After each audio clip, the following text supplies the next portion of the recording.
Good. Just getting back into my office after, trying to get downstairs, get a bite to eat, watch, check in with my son, all the things that you try to do when you have to work at home full time at the moment.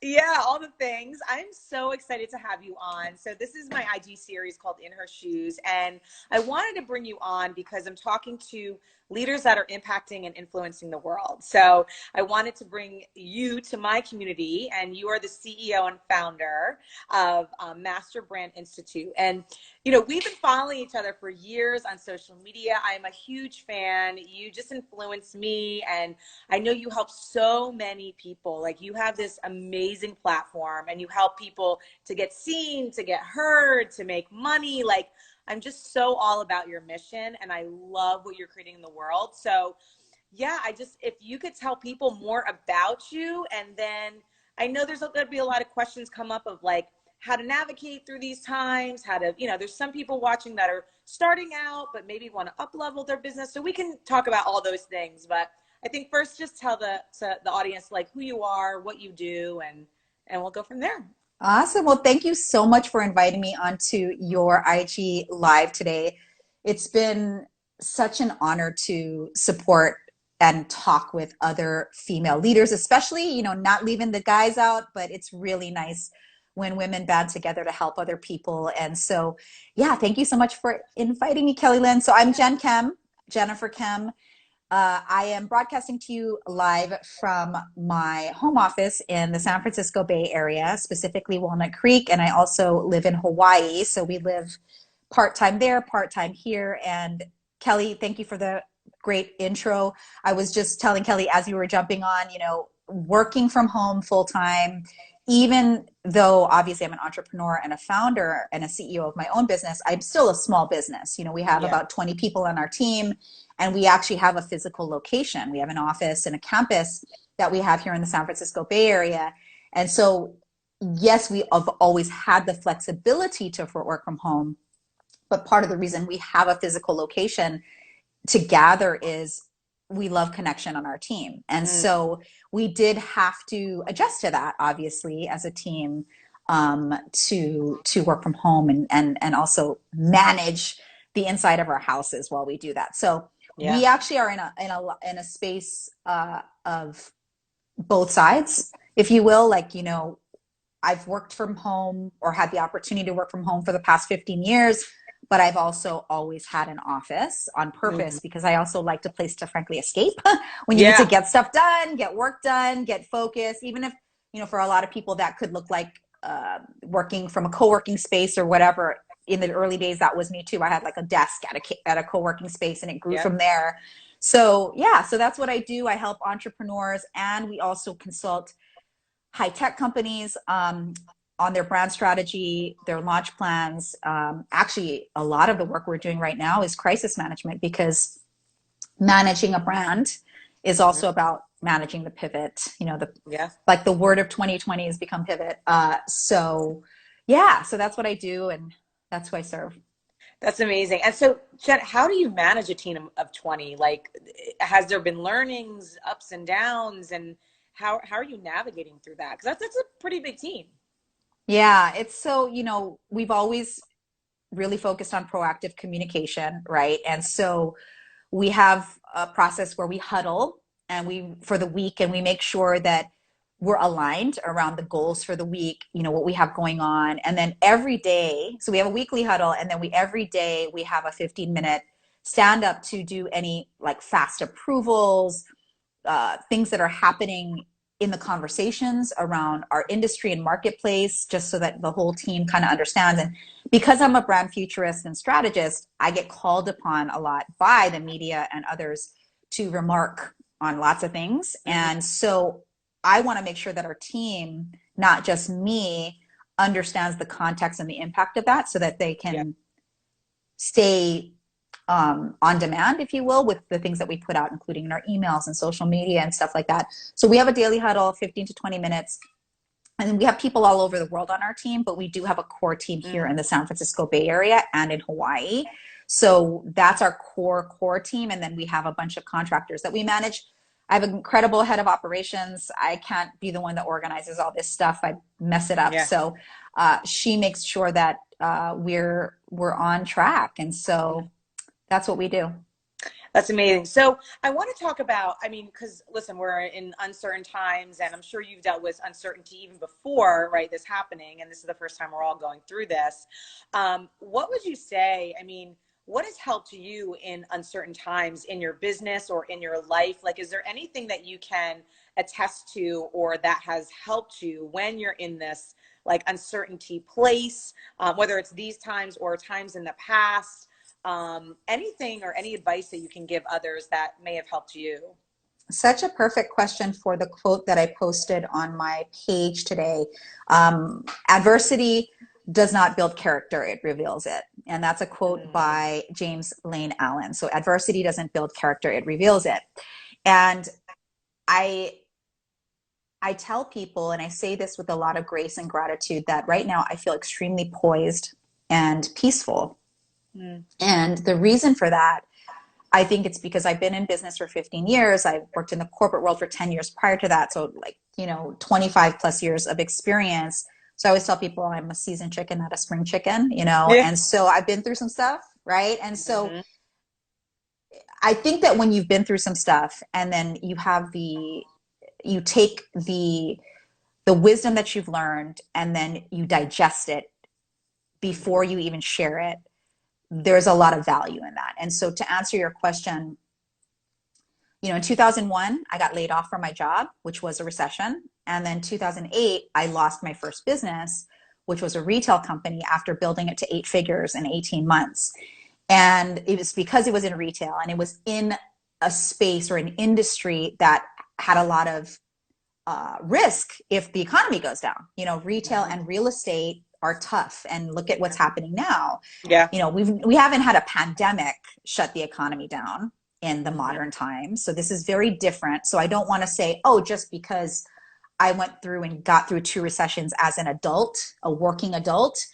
But I do think that what you do to respond from a business perspective is valuable in times like this. We don't even know how long this is going to last, obviously, and there is going to be no new normal. I'm sorry, Yeah. no old normal. Yeah. It's a whole new world. But what I can say is that what keeps me feeling poised and peaceful is that the shifts that I had to make, in 2001 to find another job, and then in 2008 to decide whether or not, frankly, I was going to go back to the corporate world or continue building a business and be an entrepreneur, are the same questions that I ask now while we navigate this in our company.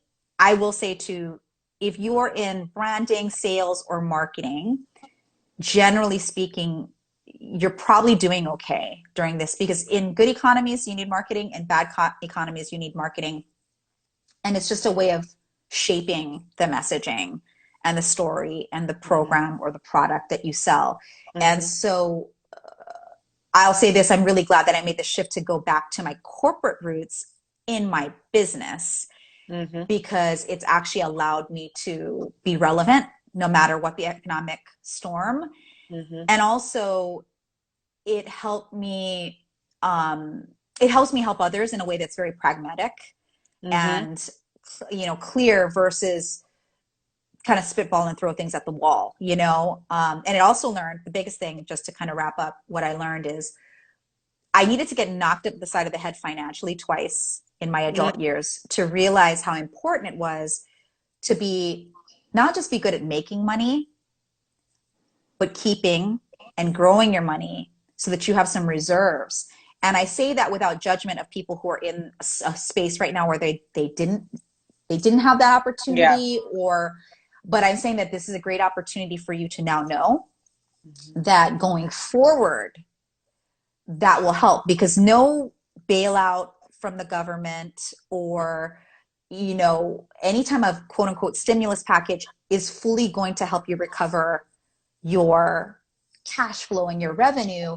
So those are great, and there's all kinds of problems with it right now. But it's like relying on an outside source to get you out of it is usually not a good plan. So you have to tap into your inner strength Mm. as well as be around people who have been there. I think that's so critical. And so Yeah. again, thank you for sharing me with people because Yeah. I do think I have a unique advantage in that.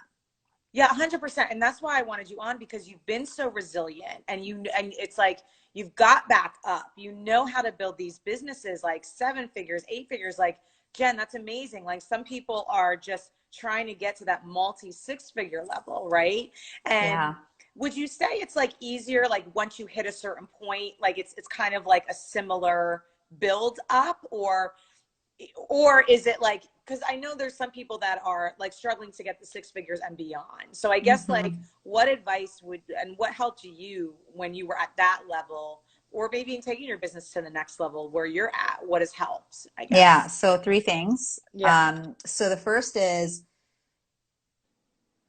you have to prove that your service is needed by the market. And I Mm, think that when we're so passionate about what we want and our mission and our purpose and all that, I think that's beautiful and is necessary to stay inspired and motivated yeah. to be in action. But if your product or service doesn't have a market or has a limited market, or you haven't been able to shape the message that the market sees that they need it, that's the number one Mm-hmm. killer of a business. And that's the main reason that people don't hit 6 figures. Because Mm, to hit 7 and 8 are actually leadership and mindset games. mm, Okay. To get to 6, you can easily do that with even I'm going to say this as it might sound controversial, but you don't even need to have the most rock solid mindset, even though yeah. that's told. Yeah. Getting to 6 is actually, and I say this without, I hope it doesn't sound uppity, but it's actually easier than people think. Mm, 7 and 8 are harder, and it's not just because it's 7 and 8. yeah. It's because actually when you hit 6, to get there, you have to put a lot of grit in, Yeah. you know? Mm-hmm. And so you're so exhausted by the time you hit 6 Yeah. that you get unfocused. Right. And so back to like, so the first thing is if you just focus on, will my market buy it? So that's the first Mm, thing. Number two, to find out if your market will buy it, you have to be willing to put yourself out there imperfectly. You have to be willing to show off your ugly baby. Okay. yeah. That's the Yeah. second thing. So that's testing, Mm-hmm. and that's proving that you have a minimum viable product or service, Mm, right? So in order to know that, you have to be willing to put it out there, and you have to be willing to do that consistently, which is the third thing. I mm-hmm. want people to understand that people don't buy your product or service. What they buy is your consistency, and they buy your relevancy. Mm, And so brands and businesses and products and services get bought not because they're good or mm, better. They get bought because they branded it and have created trust. And we a lot of times why people don't get to 6, they quit too fast on an idea. They get ADD, they get unfocused, they get yeah. shiny object syndrome, or they think this must not be working because no one wants it. Well, it might be true. It Yeah. might be true that no one wants it, but you really don't know until you've been willing to show off your ugly baby every single day for at least 90 days Mm-hmm. and go from there. And I think that is the biggest crutch of a aspiring 6 figure business. Mm, And but nobody wants to. So you'll hear a lot like you got to take action. I'm a full believer in that. Like yeah. action is absolutely necessary, but it's also just getting out of the fantasy of 6 figures, because six Mm, figures, 7 figures, 8 figures, it's a fantasy. There's a difference between dreams and fantasy, and fantasy is not real and dreams are. That's my mm, belief. mm, mm. And we fantasize what that life could look like. But a 6 figure dream is, again, it's actually quite practical. A 6 figure fantasy is quite painful. Mm, And so that's where that mindset comes in. And you want to be around and be mentored by, frankly, people who can help you understand that with both love and directness so mm-hmm. that you don't waste a lot of time, energy, and money Yeah. throwing shit to the wind. Pardon my language. You Yeah. have to, it's so critical. It's so Mm-hmm. critical. I love everything that you're saying. And I'm hearing like also I want to go back to what you said, which is so important, is like relevant. Like how do you think and how have you stayed relevant? Like how can people stay relevant? Is it like moving with the times, or is it like, what is it? Like what does that look like Hmm. to you, and what do you believe? I believe relevancy comes, okay, so I believe this is, if I were to take myself out of the fact that we're in a global pandemic right now, so Mm-hmm. I'll have two answers. Yeah. This is a moment of what I call shared experience. Mm-hmm. Every single person on this planet really is being affected by this. You Yeah. know, some countries more than others, but if you're talking about the Western world, especially, right? Mm-hmm. Um, and so, because of that, if you try not to be in this shared experience, people are going to go, they're not tactful, they're out of touch, right? Yeah. But besides a global pandemic, if you were to take that out, which we will at some point be out of this, right? Yeah. It's going to take some time to recover, but Yeah. we will be out of this. Relevancy looks like staying your ground at what you know, Mm. being able to continuously market and tell people what you're up to. Because back to relevancy and consistency, people buy what they believe is relevant and consistent. And Mm. so, you know, so right now your messaging might change a bit because of the pandemic, right? Yeah.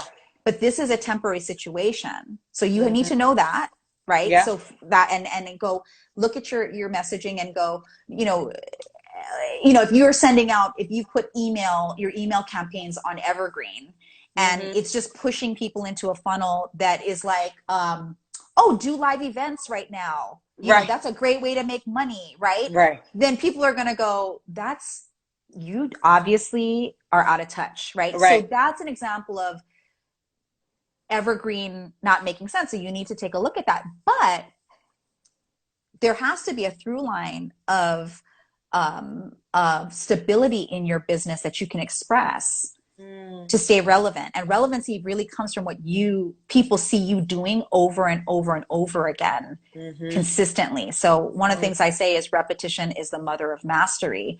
Mm. And we get bored with repetition. I get that. But the reason I've made 7 and 8 figures and also help people do that is because I help them. I'm like, you hate repetition? You hate saying the same thing over and over again?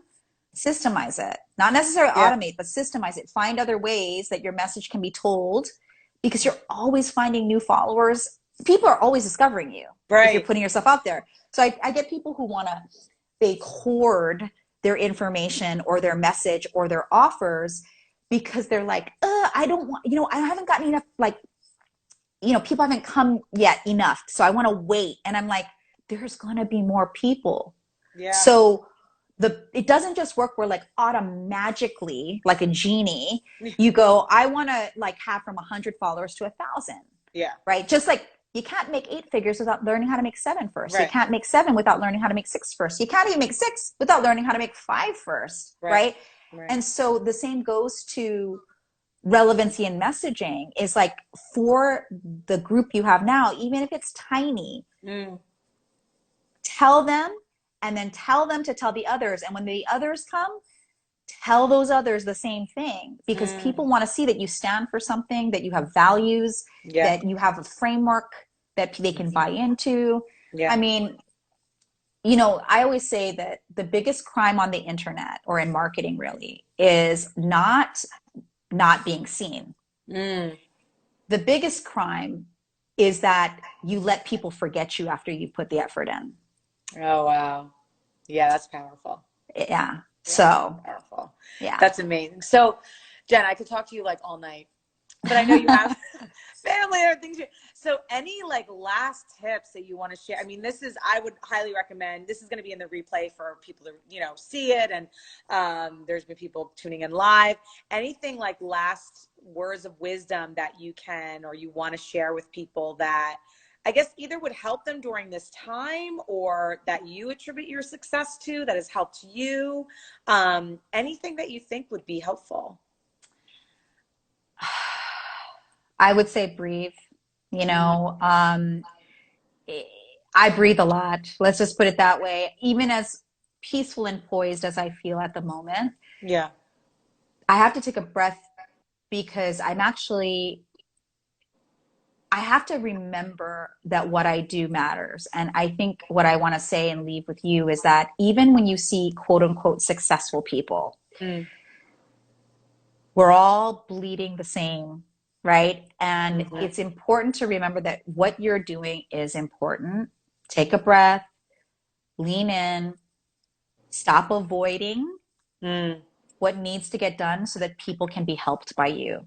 You Mm. have a responsibility if you have a gift, talent, skill, or experience that can support other people to get past yourself, stop avoiding, wondering if people will ignore, hate, or dislike you for what you're doing.